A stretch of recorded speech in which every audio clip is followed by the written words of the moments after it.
Guten Tag, es ist Montag, der 23. März. Ich lese die Tageslosung der Herrenhuter. In Nehemia 9,6 lesen wir: Herr, du bist's allein, du hast gemacht den Himmel und aller Himmel mit ihrem ganzen Heer. Die Erde und alles, was darauf ist, die Meere und alles, was darinnen ist. Und dazu der Lehrtext Apostelgeschichte 14,17. Gott hat sich selbst nicht unbezeugt gelassen, hat viel Gutes getan und euch vom Himmel Regen und fruchtbare Zeiten gegeben, hat euch ernährt und eure Herzen mit Freude erfüllt. Für mich ist es ein Comeback, wenn ich wieder Losungen auslege. Das habe ich vor vielen Jahren im Rahmen von LiveNet oder Jesus.ch getan. Etwa 1000 Losungen habe ich so ausgelegt. Jetzt fange ich wieder an und die Überlegung war, viele Leute sind jetzt im Rahmen der Corona-Krise an das Daheim gebunden. Einige wissen vielleicht auch nicht, wie man die Zeit totschlagen kann. Und hier gibt es eine kleine Alternative, einen kleinen Impuls, auch für Leute, die jetzt nicht in Gottesdienste oder Hauskreise oder andere ähnliche Veranstaltungen gehen können.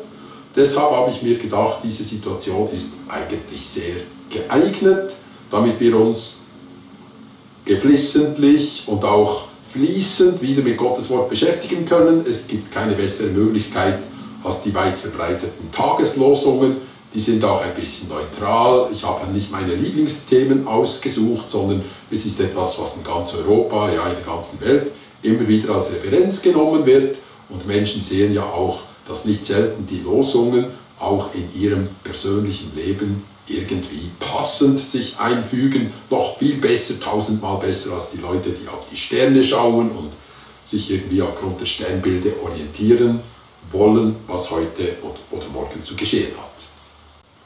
Um mit einem kleinen Erlebnis einzusteigen, gestern war ich bei jemandem, bei einer Frau, die hat mir eine Hauskreiserfahrung mitgeteilt. Sie haben zusammen natürlich, wie könnte es anders sein, eben wo man sich noch treffen durfte, das geht ja jetzt auch nicht mehr, über diese Krise gesprochen. Und das Fazit war so ein bisschen durchmischt. Sie selber hat gesagt, ich glaube, Gott hat uns auch mit dieser ganzen Sache konfrontiert, um uns einen Schritt weiterzubringen. Und dann hat sie eine erstaunliche Erfahrung gemacht. Einige Leute haben gesagt, sie bezweifeln das.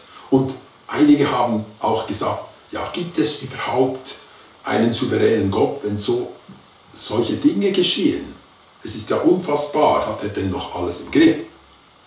Der Glaube begann zu bröckeln, hat sie mir gesagt, durch diese Krise. Ich habe dann eine Gegenfrage gestellt, bist du vielleicht im falschen Hauskreis? Wie nun können wir verhindern, dass auch unser Glaube in dieser Zeit zu bröckeln beginnt?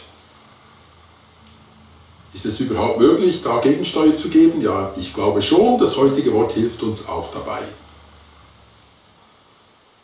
Ich bin selber überzeugt, dass Gott alles im Griff hat.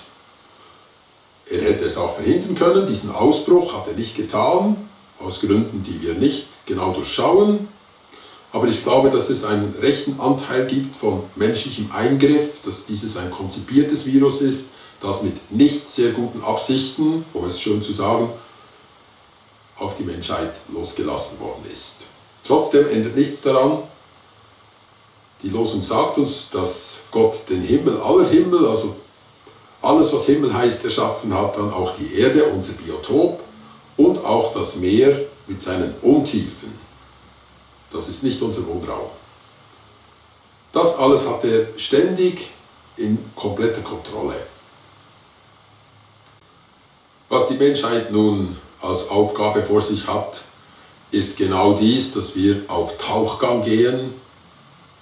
Die Erde ist zwar unser Biotop, aber sie ist gefährlich geworden. Es ist ein Ort, den man möglichst meiden sollte, weil die Erde ja voll Menschen ist und diese Menschen immer eine potenzielle Gefahr füreinander bedeuten. Also sind wir jetzt auf dem U-Boot, jeder in seinem eigenen, sei es das Daheim, oder sei es ein ganz eingeschränktes sich bewegen in der Öffentlichkeit, zum Beispiel ein Arbeitsweg oder auch ein Arbeitsplatz. Das alles wird heruntergefahren, wir werden noch tiefer tauchen in unserem U-Boot und da gibt es nur ein Periskop, das so oben knapp rausschaut, was über der Wasseroberfläche ist, dann tauchen wir wieder ab. Viele Leute haben sich schlecht daran gewöhnt, andere ziemlich schnell. Je größer die Angst ist, desto schneller taucht man natürlich und lieber taucht man unter mit seinem U-Boot.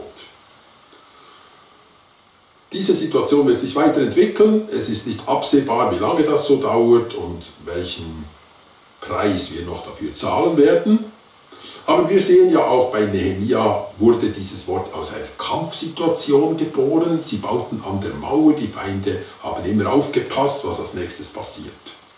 Wir sehen auch Paulus in Athen. Er hatte nicht seinen Freundeskreis um sich herum, sondern sehr skeptische Griechen. Skeptisch ist ein griechisches Wort.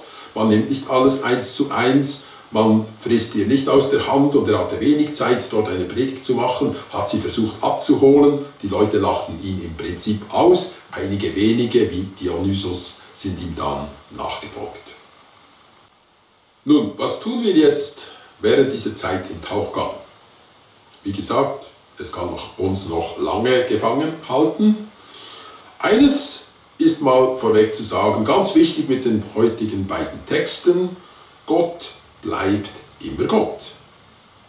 Gott ändert sich nicht, auch wenn wir jetzt unsere Umgebung einschränken müssen, unsere Lebensweise komplett auf den Kopf stellen, alles ändern müssen. Gott bleibt sich treu. Wir werden uns vielleicht nicht unbedingt treu bleiben. Es ist möglich, dass Menschen am Glauben zu zweifeln beginnen, vielleicht an der Situation sogar verzweifeln. Gut, das ist schon mal etwas, dass wir wissen, in dieser Situation halten wir fest, Gott hat Himmel, Erde, das Meer, alles gemacht, alles ist in seiner Hand und auch wir. Das Zweite, während wir da unten sind, im kleinen Radius uns bewegen, kann ja uns auch in den Sinn kommen, dass wir so wenig dankbar gewesen sind für die guten Zeiten. Die sind ja jetzt ein Stück weit vorbei und wir haben sie immer als selbstverständlich angenommen. Wir haben, wie Paulus sagt, uns alle Freuden erlauben können. Wir konnten ausgehen, essen, Partys feiern, all das, Ausflüge machen, Leute besuchen, alles, was uns Spaß machte, konnten wir tun. Und Gott hat uns das ja auch ermöglicht. Haben wir ihm denn wirklich gedankt? Vielleicht auch nicht. Das wäre dann auch ein Moment oder eine Zeit. Es ist immer so bei Verlusten, wo man denkt, wow, eigentlich war das ja alles ein Geschenk. Und deshalb haben wir nicht mehr gedankt. Das können wir natürlich jetzt tun. Mancher dankt ja auch in der Krankheitszeit dafür, dass er so lange gesund gewesen ist und fängt erst an, wenn er krank ist damit. Dann gibt es auch den Ausblick. Ich habe gesagt, es gibt so ein Periskop im U-Boot, wo man über die Oberfläche schaut und sieht, was kommt als nächstes. Und wir wissen das natürlich nicht, aber Jesus hat gesagt, und da sind wir auch wieder bei diesem Thema der Freude, wo Paulus sagt, er hat euch Freude bereitet, er hat zu euch geschaut, hat euch Essen gegeben und so weiter. Die Freude verändert sich jetzt ein bisschen. Jesus sagt, wenn diese Dinge kommen, wenn solche Dinge geschehen, und wirklich, es ist schon ein bisschen apokalyptisch, wenn diese Dinge geschehen, erhebt eure Häupter. Ihr seht schon einen Silberstreifen am Horizont. Ihr wisst, es kommt noch vieles und es kommt noch Schwierigeres, aber das Ende naht im guten Sinn. Nicht, weil Gott dann alle Bösen richten will, das macht keine Freude, das macht keine Menschenfreude. Solche Dinge werden auch geschehen, aber weil wir wissen, das Ende ist nahe. Es kommt eine neue Zeit, es kommt die Geburt einer neuen Welt. Die Langzeitstrategie ist also die, beides legt uns das Losungswort von heute nahe. Das Neue und das Alte Testament bezeugen es gleichermaßen. Gott bleibt sich treu. Gott bleibt Gott. Ob wir im U-Boot sitzen oder bald wieder raus können, es ändert nichts. Er ist auf unserer Seite.